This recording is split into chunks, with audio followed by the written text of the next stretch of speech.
High voltage drama గురించి, మరి ముఖ్యంగా టెలిఫోన్ ట్యాపింగ్ అంశం గురించి,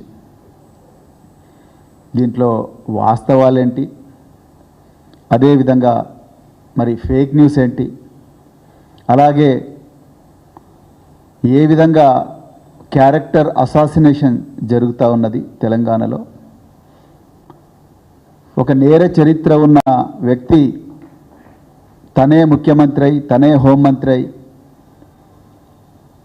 ఆ పీఠం మీద కూర్చుంటే ప్రజల కనీస హక్కులు ఏ విధంగా కాలరాయబడుతున్నాయి, అదేవిధంగా జాతీయ భద్రతకు ఏ విధంగా ప్రమాదం పొంచి ఉన్నది. ఈరోజు మరి కొంతమంది మీడియా మిత్రులు ప్రభుత్వం ఇస్తున్న లీకులు ఏవైతే తీసుకొని రోజు కథనాలు నడిపిస్తున్నారో వాటి వల్ల జాతీయ భద్రతకు ఎలాంటి ప్రమాదం కలుగుతున్నది అన్న విషయాలను ఒక బాధ్యతాయుతమైన పార్టీగా భారత రాష్ట్ర సమితి మరి కేసీఆర్ గారి నాయకత్వంలో 25 సంవత్సరాలు ఎంతో గొప్పగా నడుస్తున్న పార్టీ, మరి మా బాధ్యతగా ఈరోజు వాస్తవాలను ప్రజల ముందర ఉంచాలని మేము అనుకున్నాం. అందుకొరకే ఈ ప్రత్యేకమైన పత్రికా సమావేశం పెట్టిన. మిత్రులారా, మొట్టమొదట బీఆర్ఎస్వి నాయకుడు గెల్లు శ్రీనివాస్ యాదవ్ మీద పోలీసులు చేస్తున్న ఏదైతే దాడి ఉన్నదో, రేవంత్ రెడ్డి ఆదేశాల మేరకు జరుగుతున్న ఈ దాడిని మేమందరం కూడా ఖండిస్తున్నాం. మీడియా మీద దాడి చాలా విచారకరం, కానీ ప్రజల ఆగ్రహానికి ఒక్కొక్కసారి అదుపు ఉండదు. మరి ప్రజలు ఆగ్రహానికి ఎందుకు గురవుతున్నారు, తెలంగాణ సమాజం ఎందుకు కోపంతో కంపించిపోతూ ఉన్నది అన్న మూలాలకు కూడా ఈరోజు అందరూ మేధావులు కానీ ప్రజలు కానీ ప్రజాస్వామికవాదులు అందరూ పోవాల్సిన అవసరం ఉన్నది. ఇలా నిన్న మరి మహా టీవీ అనే ఒక ఛానల్ ఒక తెలంగాణకు వ్యతిరేకంగా ఉద్యమ కాలం నుండి నేటి వరకు కూడా తెలంగాణ ప్రయోజనాలకు వ్యతిరేకంగా ఛానల్ నడిపిస్తూ మరి ఆ ఛానల్లో తెలంగాణ వ్యతిరేక వార్తలు ప్రసారం చేస్తూ నిన్న ఎంతో నిర్లజ్జగా, ఎంతో ఘోరంగా సభ్య సమాజం సిగ్గుతో తల వంచుకునేలా ఈ మహా న్యూస్ ఛానల్ ఇలాంటి థంబ్నెయిల్స్ చదవడానికి కూడా ఇబ్బందికరంగా ఉన్నది. నా దగ్గరికి రాకపోతే ఆడియో లీక్ చేస్తా అని చెప్పి బీఆర్ఎస్ పార్టీ వర్కింగ్ ప్రెసిడెంట్ ఎంతో గొప్పగా కేసీఆర్ గారితో సహా హరీష్ రావు గారితో సహా లక్షలాది మంది ఉద్యమకారులను ముందరికి నడిపించిన నాయకులు, 10 సంవత్సరాలు తెలంగాణ రాష్ట్రాన్ని ప్రపంచ పటంలో పెట్టిన నాయకుడు, దార్శనికుడు, ఇప్పుడు అధికారంలో లేకపోయినా కూడా తెలంగాణ గురించే డల్లాస్ కానీ లండన్ కానీ చెన్నై కానీ ఏ వేదిక దొరికితే ఆ వేదికలో రాజకీయాలకు అతీతంగా మాట్లాడుతున్న నాయకుడు బీఆర్ఎస్ వర్కింగ్ ప్రెసిడెంట్ కేటీఆర్ గారి మీద అసభ్యకరమైన భాషలో ఇక్కడ థంబ్నెయిల్స్ కొన్ని పెట్టిండ్రు. నిజానికి న్యాయబద్ధంగా మాట్లాడితే తెలంగాణలో సైబర్ సెక్యూరిటీ బ్యూరో అని ఉన్నది. ఈ సైబర్ సెక్యూరిటీ బ్యూరో కింద ఎన్నో పోలీస్ స్టేషన్స్ ఉన్నాయి, సైబర్ క్రైమ్ పోలీస్ స్టేషన్లు. నేను ఈ సైబర్ సెక్యూరిటీ బ్యూరో అధికారులను అడుగుతా ఉన్నా, మీకు సైబర్ పెట్రోలింగ్ అని ఒక టీంలు ఉన్నాయి. ఈ సైబర్ పెట్రోలింగ్ చేసేటప్పుడు మీకు బీఆర్ఎస్ నాయకుల మీద ఇంత అసభ్యకరమైన భాషలో థంబ్నెయిల్స్ పెడుతూ యూట్యూబ్ ఛానళ్ళలో వ్యక్తిగత క్యారెక్టర్ ఏదైతే ఉన్నదో క్యారెక్టర్ను అసాసినేట్ చేస్తుంటే మీకు రావడం లేదా? మరి 67 ఐటీ యాక్ట్ కింద మీరెందుకు సోబోటో కేసులు పెట్టలేదు? మీరు గెల్లు శ్రీనివాస్ను తెలంగాణ భవన్కి వచ్చి రాత్రి 2 గంటలకు తీసుకొని పోయి ఇప్పటి వరకు కూడా ఆయన మీద ఏ ఎఫ్ఐఆర్ బుక్ చేసిండ్రు అనేది ఇప్పటికి కూడా మీరు చెప్పడం లేదు. కానీ మరి కేటీఆర్ గారి మీద, కేసీఆర్ గారి కుటుంబం మీద ఎంతో ఘోరంగా థంబ్నెయిల్స్ పెట్టి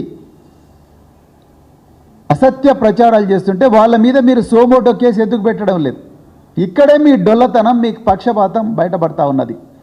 ఇంకా మీరు ఎన్ని అరెస్టులు చేస్తే ఏం లాభం, ఎన్ని ప్రెస్ రిలీజ్ చేస్తే ఏం లాభం? ఎన్ని ఈవెంట్ చేస్తే ఏం లాభం? ఇక్కడ మీరు నిష్పక్షపాతంగా వివరించలేకపోతున్నారు. సో పోలీసుల మొండి వైఖరిని, పోలీసుల పక్షపాత వైఖరిని, రేవంత్ రెడ్డి అక్రమ ఆదేశాలను పోలీసులు కళ్ళు మూసుకొని పాటిస్తున్న వైఖరిని పూర్తిగా బీఆర్ఎస్ పార్టీ ఖండిస్తూ ఉన్నది. ఇప్పటికైనా మీరు బుద్ధి తెచ్చుకోవాలి. మీరు యూనిఫామ్లో ఉన్న అధికారులు, నేను కూడా ఒకప్పుడు మీ కుటుంబంలోనే ఉన్నాను. కానీ ఈరోజు పోలీసులు వ్యవహరిస్తున్న ఈ పక్షపాత ధోరణి ఏదైతే ఉన్నదో అది ప్రజాస్వామ్యానికే ప్రమాదం, డిపార్ట్మెంట్కే తలవంపులు తీసుకొచ్చే విధంగా ఉన్నది.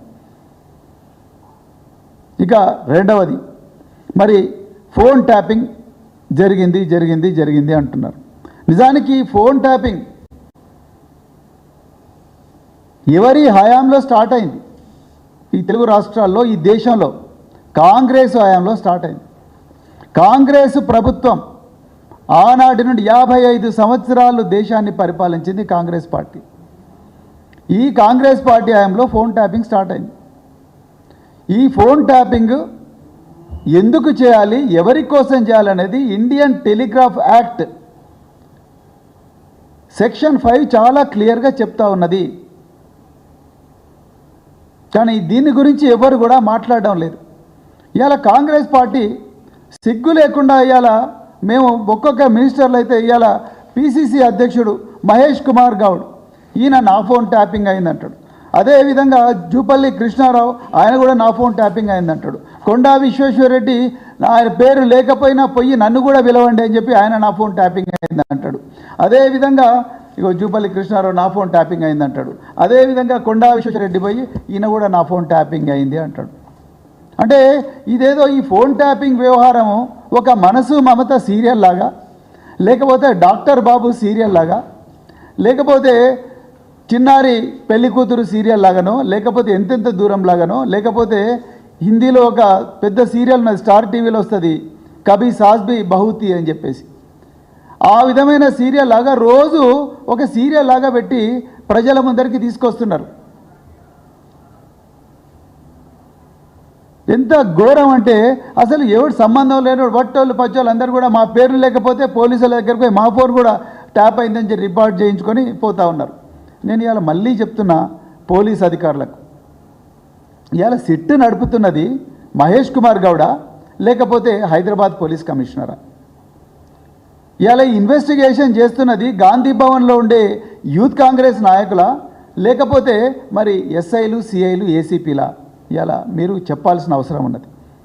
ఏది వాస్తవం ఏది అవాస్తవం ప్రజల ముందర పెట్టండి.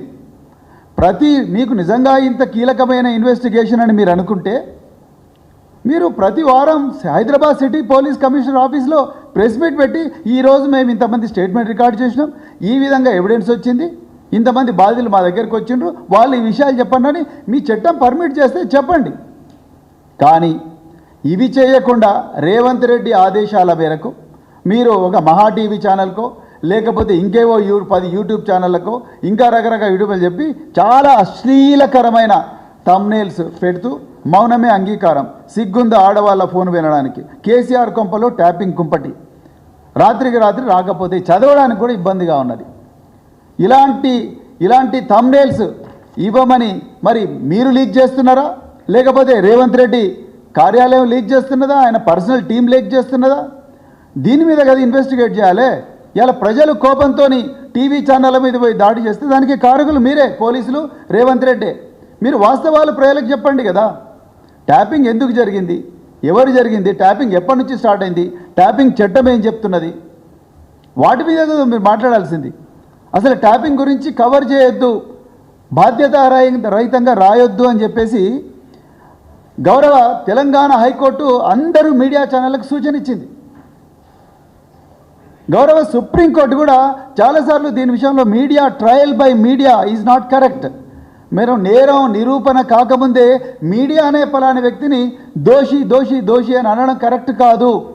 అది వ్యక్తిగత హక్కుకు భంగం, రైట్ టు ప్రైవసీకి భంగం, article 21 right to life and personal లిబర్టీకి భంగం, రైట్ టు ప్రైవసీకి భంగం అని చెప్పి కోర్టులు చాలా క్లియర్గా చెప్పినా ఇవాళ ముఖ్యమంత్రి రేవంత్ రెడ్డి, ఆయన్నే హోంమంత్రి కొంతమంది మీడియా ఛానల్ దగ్గర పెట్టుకొని లీకుల మీద లీకులు ఇస్తున్నారు. మీకు నిజంగా ఇన్వెస్టిగేషన్ ఈ విధంగా జరుగుతుందంటే మీరు పక్కా 1, 2, 3, 4 అని చెప్పి మీరు రోజు హైదరాబాద్ సిటీ పోలీస్ కమిషనర్ ఆఫీస్లో ప్రెస్ మీట్ పెట్టండి, లేకపోతే సిట్ కార్యాలయం ప్రెస్ మీట్ పెట్టండి. అంతేగాని ఒకవైపు కొంతమంది బాధితులంట వాళ్ళు పోయి ఏసీపీ బంజారాహిల్స్ ఆఫీస్లో కూర్చుంటారు, లేకపోతే జూబ్లీహిల్స్ ఆఫీస్లో కూర్చుంటారు, సిట్ ఆఫీస్లో కూర్చుంటారు, బయట కంటిన్యూస్గా లైవ్ కామెంటరీ వస్తున్నది. అసలు ఏం చేస్తున్నారో తెలుస్తున్నదా రేవంత్ రెడ్డికి? అసలు దేశ భద్రత అంటే ఏందో తెలుసా రేవంత్ రెడ్డికి? ఆంతరంగిక భద్రత అంటే ఏందో తెలుసా రేవంత్ రెడ్డికి? దేశంలో ఏ ముఖ్యమంత్రి ఆ దేశంలో ఎవరు కూడా మాకు ఈ విధంగా ఫలాని వ్యక్తుల ఫోన్లు ట్యాప్ చేయండి అని చెప్పరు. మీరు గుర్తుపెట్టుకోండి. రెండవది, మరి ముఖ్యంగా బీఆర్ఎస్ పార్టీ ప్రజల నుంచి వచ్చిన పార్టీ, ఉద్యమాల నుంచి వచ్చిన పార్టీ, ప్రజలనే నమ్ముకున్న పార్టీ. అంతే తప్ప పోలీసులు, ఇంటెలిజెన్స్ వ్యవస్థ వీళ్ళు చేసే ట్యాపింగ్ల మీద నమ్ముకొని అధికారంలోకి వచ్చిన పార్టీ కాదు. దయచేసి ప్రజలందరూ కూడా గుర్తించాలి. అవసరం లేదు. ప్రజలు కోరుకుంటే అధికారంలో ఉంటుంది, ప్రజలు కోరుకుంటే ఉద్యమాలు చేస్తారు, ప్రజల గొంతుకగా ఉండి ఉద్యమాలు చేస్తారు. అధికారం ఉన్నా లేకపోయినా తెలంగాణ ప్రయోజనాలే పరమావధిగా బతికే పార్టీ బీఆర్ఎస్ పార్టీ. అంతే తప్ప ఈ పలానా ఇంటెలిజెన్స్ వాళ్ళు ఫోన్ ట్యాపింగ్ చేసి రికార్డులు వినిపిస్తానో లేకపోతే అది చేస్తానో ఇది చేస్తానో ఆ విధంగా రాజకీయాలు చేసే పార్టీ కాదు. ఆ విధమైన ప్రస్థానం బీఆర్ఎస్ పార్టీకి లేదు. నిజానికి చెప్పాలంటే ఫోన్ ట్యాపింగ్లో బాధితులు బీఆర్ఎస్ పార్టీ, టీఆర్ఎస్ పార్టీ నాయకులు. ఆనాడు 2001లో కేసీఆర్ గారు తెలంగాణ రాష్ట్ర సమితిని స్థాపించి తెలంగాణ ఈసారి రాకపోతే నన్ను రాళ్లతో కొట్టి చంపండని కరీంనగర్ రాజరాజేశ్వరి కాలేజ్ గ్రౌండ్స్ మైదానంలో ఒక గర్జించినప్పుడు ఆ రోజు నుంచే ఆనాటి చంద్రబాబు ప్రభుత్వం ఇలా మరి ట్యాపింగ్ ఆ రోజు కేసీఆర్ గారి ఫోన్లు ట్యాప్ చేశారు. తెలంగాణ ఉద్యమకారులందరి ఫోన్లు 14 సంవత్సరాల పాటు 2014 వరకు కూడా ట్యాప్ చేసింది కాంగ్రెస్ పార్టీ. ఎక్కడ ఉంటే అక్కడ, ఊర్లలో ఉంటే ఊర్ల నుంచి ఎత్తుకపోయినరు, అడవుల నుంచి ఉంటే అడవుల్లో ఎత్తుకపోయినరు, అదేవిధంగా క్యాంపస్లలో ఉంటే క్యాంపస్లో ఎత్తుకపోయినరు, ఘోరంగా కొట్టి ఈడ్చుకుంటూ తీసుకొని పోయినరు. తెలంగాణ ఉద్యమకారులు వీళ్ళందరి ఫోన్లు ట్యాప్ చేసింది కాంగ్రెస్ పార్టీ. ఒక హాస్యాస్పదమైన విషయం ఏంటంటే ఈరోజు ట్యాపింగ్ గురించి మాట్లాడుతున్న పొన్నం ప్రభాకర్ గారు, అదేవిధంగా ఇంకొక 2-3 నాయకులు, కాంగ్రెస్ నాయకులు, వీళ్ళందరూ పోయి అదే డీజీపీకి కంప్లైంట్ ఇచ్చిండ్రు. మా ఫోన్లు కూడా కిరణ్ కుమార్ రెడ్డి ప్రభుత్వం ట్యాప్ చేస్తుంది అని చెప్పి వీళ్ళే కంప్లైంట్ ఇచ్చిండ్రు. మరి మీరు ఆ ట్యాపింగ్ గురించి మాట్లాడేది?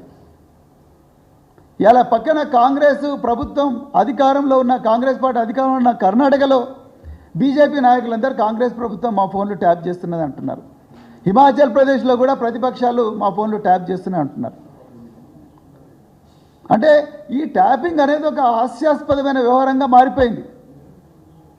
ఇలా ఇక బీజేపీ నాయకులైతే వాళ్ళు మొత్తం ఒక కామెడీ సీరియల్ లాగా మాట్లాడుతున్నారు.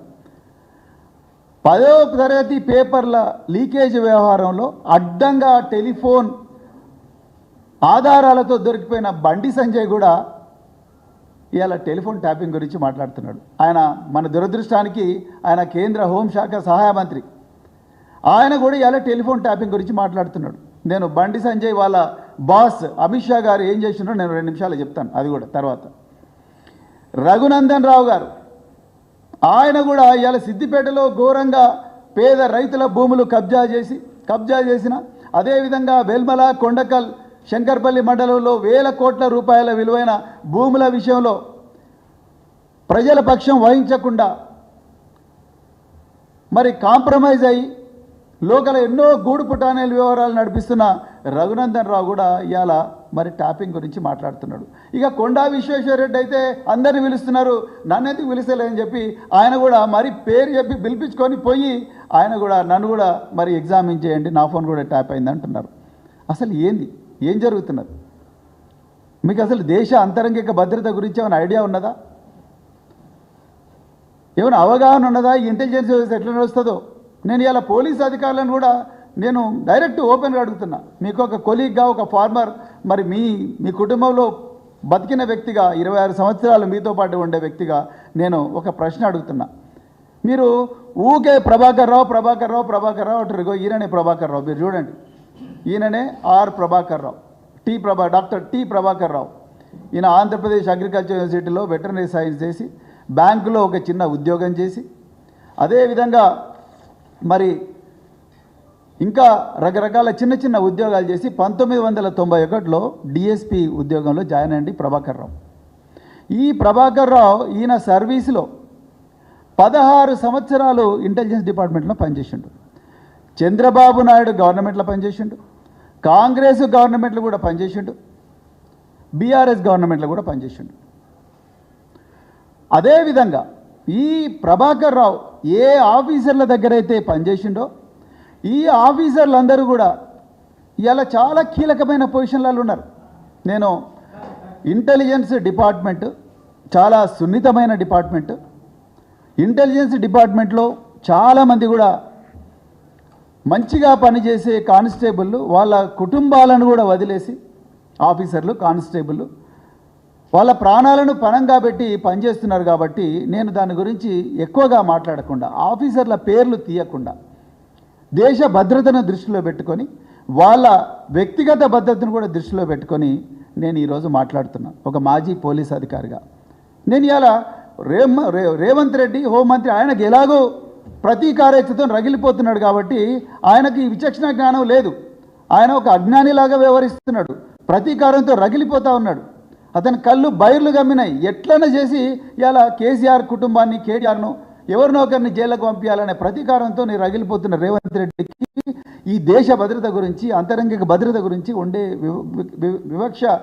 విచక్షణ ఉండే అవకాశం లేదు.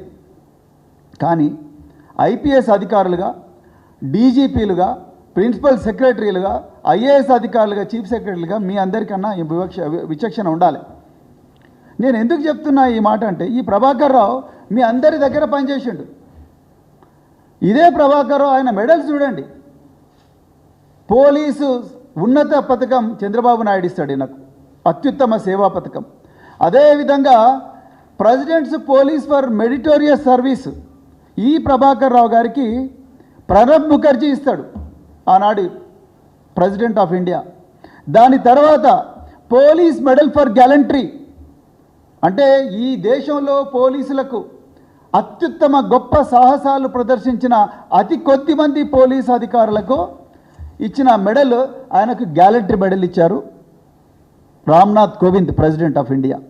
అదేవిధంగా ఇదే ప్రభాకర్ రావుకు ఇంకా మీరు బీజేపీ రఘునందన్ రావు, కొండా విశ్వేశ్వరరెడ్డి, బండి సంజయ్ హోంశాఖ సహాయ మంత్రి, కళ్ళు తెరుచుకొని చూడు నాయన, మీ అమిత్ షా, కేంద్ర హోంమంత్రి అమిత్ షా 2019లో best intelligence officer Prabhakar Rao అని చెప్పేసి మెడల్ ఇచ్చిండు. అంటే అమిత్ షా తప్ప లేకపోతే నువ్వు తప్ప? సంజయ్ మీరే చెప్పాలి. అమిత్ షా ఏం చెప్పిండు? మై భారత్ के गृह मंत्री अमित शाह आसूचना के क्षेत्र में आपके कष्ट कार्य निभाने निष्ठादन एवं साहसिक सेवा के साथ मान्यता देते हुए आपको असाधारण असूचना కుశలత పదక్ ప్రదాన్ కర్తా హూ అని చెప్పి 2019లో బాజాప్తా అమిత్ షా గారే ఆయనకు ఈ ప్రభాకర్ రావుకి ఇచ్చిండు, ఆర్ ప్రభాకర్ రావుకు. కేంద్ర హోంమంత్రి అమిత్ షా ఇచ్చిండు 2019లో. ఇప్పుడు ఇదే బీజేపీ బండి సంజయ్, రఘునందన్ రావు, కొండా విశ్వేశ్వరరెడ్డి కాంగ్రెస్తో మిలాఖత్ అయి వాళ్ళేసే ఎంగిలి మెదలకు ఆశపడి, బొక్కలకు ఆశపడి ఇలా ఇష్టం వచ్చినట్టు మాట్లాడుతూ ఉన్నారు. ఇంకా రెండవది, నేను ఒక ప్రొఫెషనల్ పోలీస్ ఆఫీసర్గా మాట్లాడుతున్నా, నేను ఒక పొలిటీషియన్ లాగా మాట్లాడుతున్నాను ఒక క్షణం. ఇలా టెలిఫోన్ ట్యాపింగ్, నేను డీపర్ ఇష్యూస్ గురించి నేను మాట్లాడాను, ఎందుకంటే దేశ భద్రత గురించి నాకు కూడా కన్సర్న్ ఉంది కాబట్టి. టెలిఫోన్ ట్యాపింగ్ నిజంగా ఒక నెంబర్ను టెలిగ్రాఫ్ యాక్ట్ ప్రకారం ట్యాప్ చేయాలంటే, ఒక సిడిఆర్ తీసుకోవాలన్నా ట్యాప్ చేయాలన్నా ఈ ప్రభాకర్ రావు ఒక్కంతో కాదు. చట్ట ప్రకారం ఒక కాంపిటెంట్ అథారిటీ ఉంటుంది. ఆ కాంపిటెంట్ అథారిటీ వచ్చేసి ప్రిన్సిపల్ సెక్రటరీ హోమ్. ఒక నోడల్ ఆఫీసర్ ఉంటాడు, ఆయన chief of intelligence, additional DGP intelligence. ఈ ప్రభాకర్ రావు కేవలం ఒక డిఐజీ ఆర్ ఐజీ మాత్రమే. ఇది పోలీస్ డిపార్ట్మెంట్లో చాలామంది ఎస్పీలకు, డిఐజీలకు కూడా తెలియదు, తెలుసుకోవాలని ఎవరు అనుకోరు. నీడ్ టు నో బేసిస్ మీదనే పనిచేస్తారు. మేము కూడా ఇంటెలిజెన్స్ డిపార్ట్మెంట్కి పోయినప్పుడు మేము ఎవరిని కలవాలనో వాళ్ళనే కలుస్తాం. మేము అందరినీ కలవం. మేము కొన్ని ఏరియాలకు పోము. మేము ఎక్కడ ఇంటెలిజెన్స్ ఏ విధంగా కలెక్ట్ అవుతుందో కూడా ఎవ్వరు అడగరు, చెప్పరు, అడగకూడదు కూడా. కానీ ఇలా రేవంత్ రెడ్డి అజ్ఞానంతో, ప్రతీకార వాంఛతోని ఇలా ఇంటెలిజెన్స్ డిపార్ట్మెంట్ ఏ విధంగా పనిచేస్తుంది అనేది ఇలా మహా టీవీ లాంటి యూట్యూబ్ ఛానల్ కూడా మాట్లాడుతూ ఉన్నాయి. ఇది చాలా డేంజరస్. తెలంగాణ ప్రజలారా, దేశ ప్రజలకు కూడా చెప్తున్నా నేను. ఇలా మీరు చేయబట్టి మీ సిట్టులు మీరు ప్రెస్ మీట్ పెట్టకపోవడం వల్ల, మీరు లీకులు ఇవ్వడం వల్ల ఇలా దేశంలో ఇవన్నీ కూడా రెగ్యులర్గా లైవ్ టెలికాస్టు, అదేవిధంగా మరి మీరు రిమాండ్ సీడీలు ఓపెన్ చేయడం వల్ల, ఈ విధమైన కార్యక్రమాల వల్ల పక్కన పాకిస్తాన్ కూడా మన ఇంటెలిజెన్స్ వ్యవస్థ ఎట్లా నడుస్తుందో తెలుస్తుంది, చైనాకు కూడా మన ఇంటెలిజెన్స్ వ్యవస్థ ఏ విధంగా నడుస్తుందో తెలుస్తుంది, లేకపోతే పక్కన నేపాల్కి తెలుస్తుంది, శ్రీలంక తెలుస్తుంది, బంగ్లాదేశ్ తెలుస్తుంది. ఇంకా ఏమున్నది ఇలా సీక్రెట్? దేశ ప్రజల భద్రత ఏం గాను? పహల్గాం లాంటి దాడులు ఎందుకు జరగవు? ఇట్లా చేసుకుంటూ పోతే మీరు ఒక ఆఫీసరు నిజంగా తప్పు చేసి ఉంటే మీరు శిక్షించండి. మీరు ఆఫీసర్ నిజంగా తప్పు చేసి ఉంటే చట్ట ప్రకారం వాళ్ళు శిక్షించండి. మీరు జైలుకు పంపించండి, తర్వాత ఛార్జ్షీట్ ఫైల్ చేయండి. అంతే తప్ప రోజు లీకులు చేసి ఇలాంటి ఆఫీసర్లు ఈయన ఒక్కడేనా అండి రెస్పాన్సిబుల్? ఈయన కేవలం ఈయన కింద అధికారులు, ఈయనకు రిపోర్ట్ చేసిన అధికారులు ఏమైనా నెంబర్లు ఇస్తే ఆయన పైన chief of intelligence, additional DG ఇంటెలిజెన్స్కి ఇస్తాడు. అడిషనల్ డీజీ ఇంటెలిజెన్స్ తీసుకుపోయి ప్రిన్సిపల్ సెక్రటరీ హోమ్కి ఇస్తాడు. ప్రిన్సిపల్ సెక్రటరీ హోమ్ 3 రోజుల లోపల పర్మిషన్ ఇస్తేనే అప్పుడు ఎయిర్టెల్ కానీ, జియో కానీ, టాటా మొబైల్ కానీ, లేకపోతే వోడాఫోన్ కానీ ఎవరైనా కూడా వాటిని ఇంటర్సెప్షన్కు పెడతారు. అంతవరకు పెట్టరు. ఒకవేళ ప్రిన్సిపల్ సెక్రటరీ హోమ్ అప్రూవ్ చేయకపోతే 7 రోజుల లోపల ఆ నెంబర్ను బయటికి తీసేస్తారు. ఇది రూల్. మరి ఇవాళ ఎందుకు వాళ్ళందరినీ ఎగ్జామిన్ చేయడం లేదు? ఇప్పుడు ఆనాటి ప్రిన్సిపల్ సెక్రటరీ హోమ్ ఇవాళ డీజీపీగా ఉన్నారు. ఆనాటి అడిషనల్ డీజీ ఇంటెలిజెన్స్ ఇవాళ మరి అడిషనల్ డీజీ చీఫ్ ఆఫ్ ఒక పోలీస్ ఆర్గనైజేషన్ హోదాలో ఉన్నారు. వాళ్ళందరినీ ఎందుకు ఎగ్జామిన్ చేయడం లేదు పోలీసు వాళ్ళు? పాపం ఈ ప్రభాకర్ రావు ఒక్కరిని ఎందుకు పట్టుకున్నారు? ఈ ప్రభాకర్ రావు వాళ్ళ కుటుంబ సభ్యులు పాపం, ఈయన అసలే క్యాన్సర్ పేషెంట్, ఈయన పాపం. ఆ కుటుంబ సభ్యులు మరి వాళ్ళందరినీ నువ్వు కేసీఆర్ కుటుంబ సభ్యుల పేర్లు చెప్పు, నీకు వాళ్ళు చెప్పినని చెప్పు, నువ్వు ఆ స్టేట్మెంట్ ఇస్తావా అయ్యావా, లేకపోతే నిన్ను కూడా జైలుకు పంపిస్తాం అని చెప్పి మరి ఇలా ఇచ్చేస్తూ ఉన్నారు. అందుకొరకే మేమందరం కూడా మరి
నన్ను మర్చిపోతే గుర్తు చెప్పచ్చా?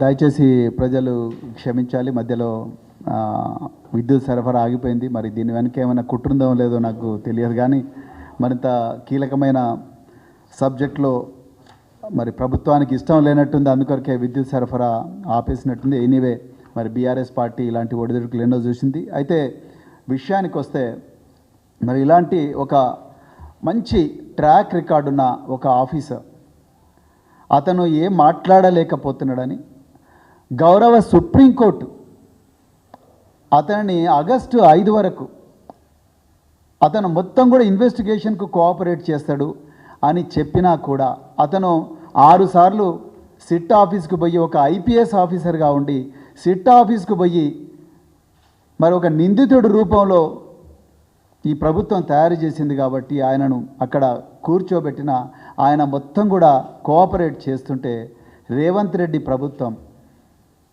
తాళలేక ప్రతీకారాచ్యతోని ఇలా ఈయనను ఇబ్బంది పెడతా ఉన్నది. నేను మళ్ళీ చెప్తున్నా, ఎవరు తప్పు చేసినా వాళ్ళని శిక్షించండి. నిజంగా ఎవరైనా పర్సనల్ ప్రయోజనాల కోసం వాడుకుంటే వాళ్ళని శిక్షించండి. కానీ అంతే తప్ప మీడియాకు లీకులు ఇచ్చి వీళ్ళ క్యారెక్టర్ని అసాసినేట్ చేయకండి. పోలీస్ అధికారులు మీరు కూడా మీడియాకు ఏం చెప్పాలి ఏం చెప్పకూడదు అఫీషియల్గా రిలీజ్ చేయండి. ఒక ప్రెస్ నోట్ పెట్టండి, రెగ్యులర్గా ప్రెస్ నోట్ ఇవ్వండి ఒకవేళ మీ ఇన్వెస్టిగేషన్ ఇబ్బంది కాదనుకుంటే. అంతే తప్ప మీడియాకు లీకులు ఇచ్చుకుంటూ కూర్చుంటే ఇది కరెక్ట్ కాదు. నిజానికి నాకైతే చాలా బాధేసింది. కాలోజీ టీవీలో ఒక న్యూస్ యాంకర్ ఎవరో ఆయన నాకు తెలీదు, కాలోజీ టీవీలో ఈ ప్రభాకర్ రావుని ఈడియట్ అంటాడండి. అతను ఎట్లా అంటారండి మీరు ఈడియట్ అని? మీరు ఎట్లా అతన్ని దోషిగా నిరూపిస్తారు? ఈడియట్, వీడిని పబ్లిక్గా ఎన్కౌంటర్ చేయండి అని ఒక రిటైర్డ్ ఐపీఎస్ ఆఫీసర్ను వీడు అనుకుంటూ వీడిని పబ్లిక్గా ఎన్కౌంటర్ చేయండి అంటాడు. ఏమున్నాయి మీ దగ్గర ఆధారాలు? ఒక ఈడియట్ అనే సంస్కారం మీద నాకు అర్థం కాదు. కాళోజీ నారాయణరావు గారు అదే నేర్పించిండ్రా మీకు?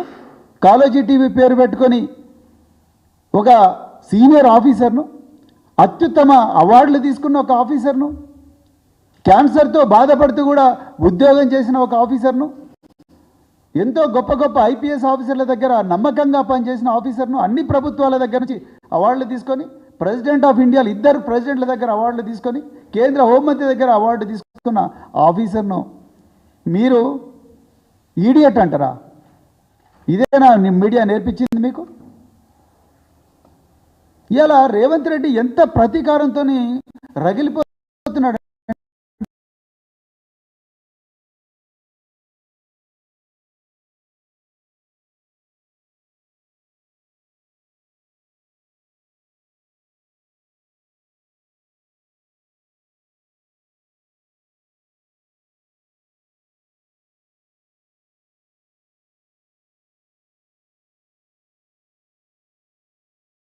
వ్యాఖ్యలు ఖండించింది.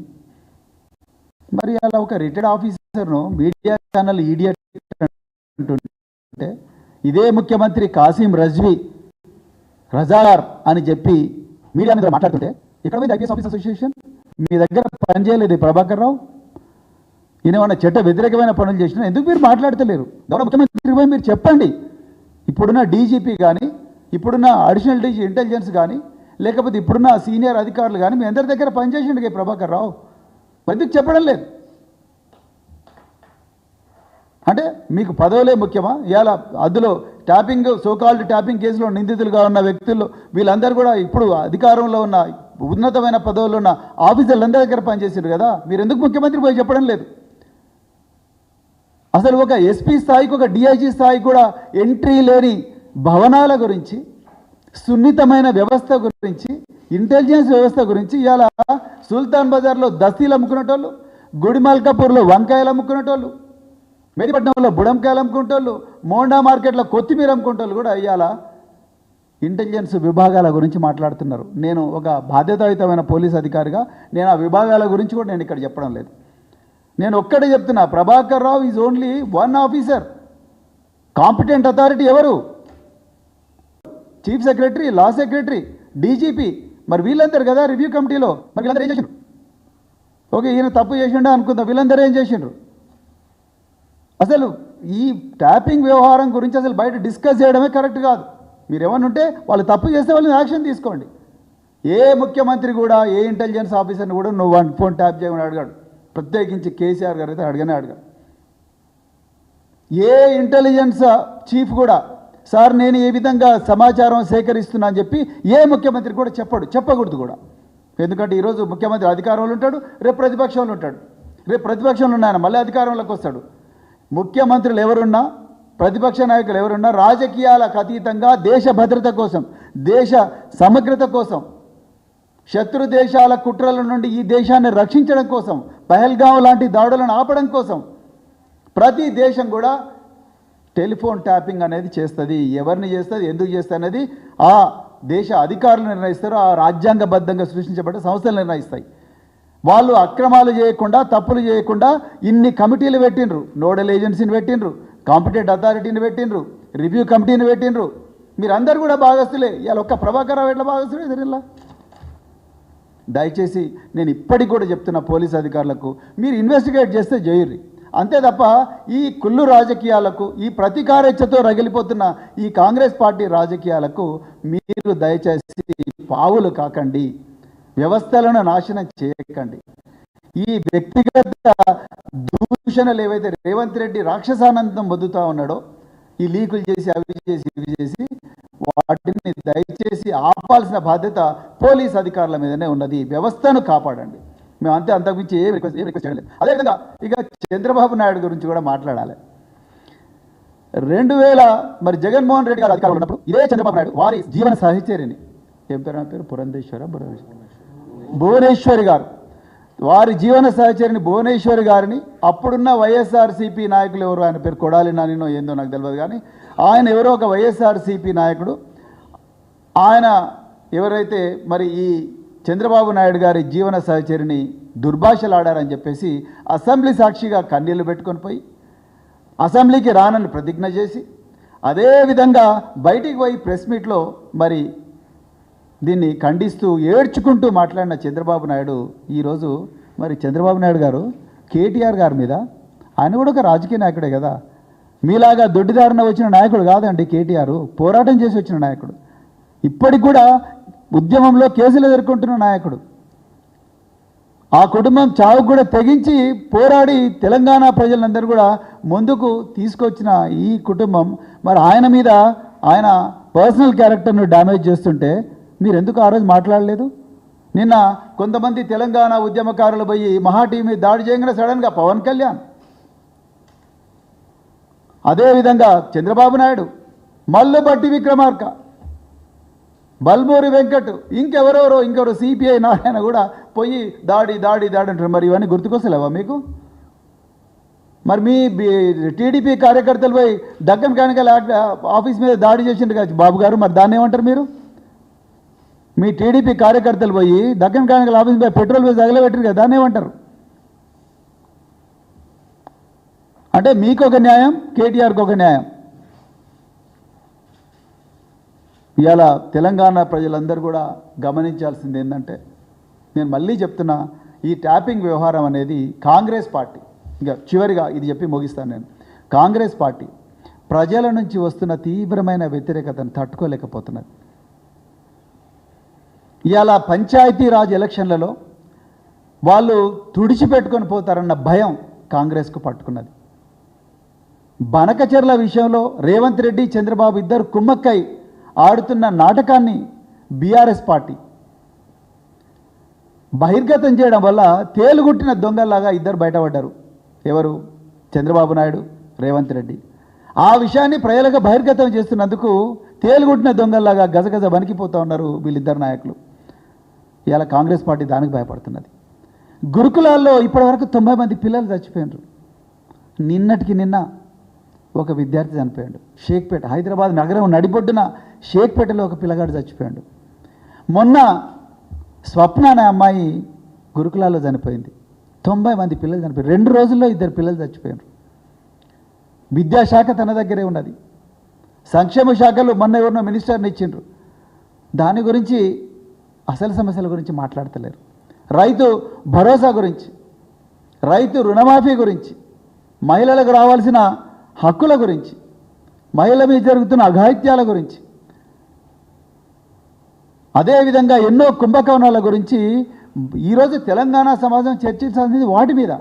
వాటన్నిటి నుంచి దృష్టి మరించండి. మరి ముఖ్యంగా కామారెడ్డిలో సిద్ధరామయ్యను తీసుకొచ్చి 42% బీసీలకు రిజర్వేషన్లు ఇస్తున్న ఏదైతే స్టేట్మెంట్ ఉన్నదో ఆ స్టేట్మెంట్ మీద నిలబడలేక పిరికిపదగా మారిన కాంగ్రెస్ పార్టీని ప్రశ్నిస్తున్నది. మరి ఇగో ఇక్కడే బీసీ 42% రిజర్వేషన్ ఇవ్వాలి మీరు. వీటన్నిటి మీద తెలంగాణలో చర్చ జరగాలి. వీటన్నిటి మీద ప్రజలందరూ కూడా ఎక్కడ గల్లబట్టి నిలదీస్తారో అని చెప్పి భయపడి ఇవాళ కాంగ్రెస్ పార్టీ ఒక మనసు మమత సీరియల్ లాగా, అదేవిధంగా ఎంతెంత దూరం, కార్తీక దీపం, డాక్టర్ బాబు లాంటి సీరియల్ లాగా ఈ విధంగా ఒక సీరియల్, టెలిఫోన్ ట్యాపింగ్ సీరియల్ పెట్టింది. ఇది నేను మళ్ళీ చెప్తున్నాను, ఇది మంచిది కాదు. ఇది దేశ భద్రతకు భంగం కలిగే వ్యవహారం. ఒక ప్రభాకర్ రావు లాంటి ఒక అత్యున్నత ఏవైతే సత్కారాలు వచ్చిన ఆఫీసర్ ఉన్నాడో, గొప్ప గొప్ప మెడల్స్ వచ్చిన ఆఫీసర్స్ ఉన్నాడు, president's police medal for gallantry, president's police for meritorious service, best intelligence officer service, best intelligence officer medal, ఇద్దరు ప్రెసిడెంట్ల నుండి, కేంద్ర హోంమంత్రి నుంచి, మరి ఆనాటి ముఖ్యమంత్రి దగ్గర నుంచి మెడల్స్ తీసుకున్న ఒక ఆఫీసర్ యొక్క క్యారెక్టర్ అసాసినేషన్ జరుగుతూ ఉన్నది. ఆ ఆఫీసర్ వ్యక్తిగత భద్రతకు ముప్పు వాటిల్లే పరిస్థితి వచ్చింది. ఆనాడు పంజాబ్లో కేపీఎస్ గిల్ నాయకత్వంలో టెర్రరిజానికి వ్యతిరేకంగా పోరాడిన ఎంతోమంది పోలీస్ ఆఫీసర్లు రైలు పట్టాల మీద పడి ఆత్మహత్య చేసుకున్నారు. తర్వాత వచ్చిన ప్రభుత్వాలు ఈ పోలీస్ అధికారుల వ్యక్తిగత భద్రతను తగ్గించి వాళ్ళను రకాల కేసుల్లో ఇరికించినందువల్ల వాళ్ళు రైలు పట్టాల మీదకి పోయి ఐపీఎస్ ఆఫీసర్లు ఆత్మహత్య చేసుకున్నారు. ఆ పరిస్థితి తెలంగాణకు తీసుకురాకండి. రాజకీయాలు వేరే, దేశ అంతరంగిక భద్రత వేరే. ఈరోజు పహల్గాంలో 29 మంది అమాయకులు చనిపోయినారు. రేపు ఆ పరిస్థితి మళ్ళీ ఇంకొక రాష్ట్రానికి రాకూడదని రాత్రింబవళ్ళ కుటుంబాలను పక్కకు పెట్టి వందలాది మంది